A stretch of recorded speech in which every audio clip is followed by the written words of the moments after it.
YONO தீர்க்கதரிசன புஸ்தகம் 3ஆம் அதிகாரம் 1-2 வசனங்களை நீங்கள் வாசிப்பீர்களே, ஆனால் தேவனை விட்டு இந்த தேவன் வேண்டாம், தேவனுடைய சித்தம் வேண்டாம்னு சொல்லி தேவனை விட்டு தூரமாய் போனதான் அந்த யோனாவை 2ஆம் தரம் அவர் கூப்பிடுறார். நீ வா, நீ தான் எனக்கு வேணும்.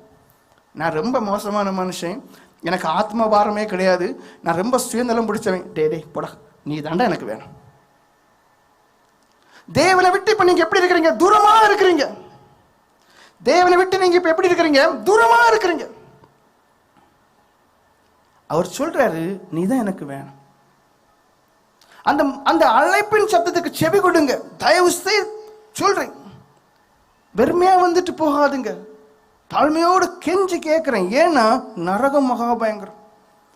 உங்களுக்கு நீங்களே தீர்மானம் பண்ணிக்கிடாதுங்க, என் பாவங்களை மன்னிக்கப்படாது இல்ல, நிச்சயமாக மன்னிக்கக்கூடிய தேவன். லூக்கா சுவிசேஷம் 19ஆம் அதிகாரம் 5ஆம் வசனத்துல ஊரெல்லாம் பாவின்னு சொல்லக்கூடியதான சகைங்கிற மனுஷனை தேவன் தேடி போய் நீ கீழே இறங்கி வா, உன் வீட்டுக்கு வரணுங்கிறார்.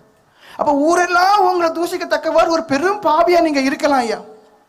ஊரெல்லாம் உங்களை தூசிக்கத்தக்கவாறு ஒரு பெரும் பாவியா நீங்க இருக்கலாம். ஆனா அந்த தேவன் சொல்றாரு, உன் வீட்டுல தான் நான் இன்னைக்கு டிஃபன் சாப்பிட போறேன், டின்னர் சாப்பிட போறேன், லஞ்சு சாப்பிட போறேங்கிறார். அந்த இருதயத்துல கொஞ்சம் இடத்தை கொடுங்க. யோவான் சுவிசேஷம் 8ஆம் அதிகாரம் 11ஆவது வசனத்துல உலகத்திலே நம்ம சீன்னு சொல்லக்கூடிய மிகப்பெரிய பாவமாகிய விபச்சார பாவத்துல ஈடுபட்டதான அந்த பெண்ணை தேவன் சொல்றாரு, நான் உன்னை மன்னிச்சினையான்னு சொல்லி மறு ஒரு வாழ்க்கையை கொடுக்கிறார், மறு ஒரு உயிரை கொடுக்கிறார்.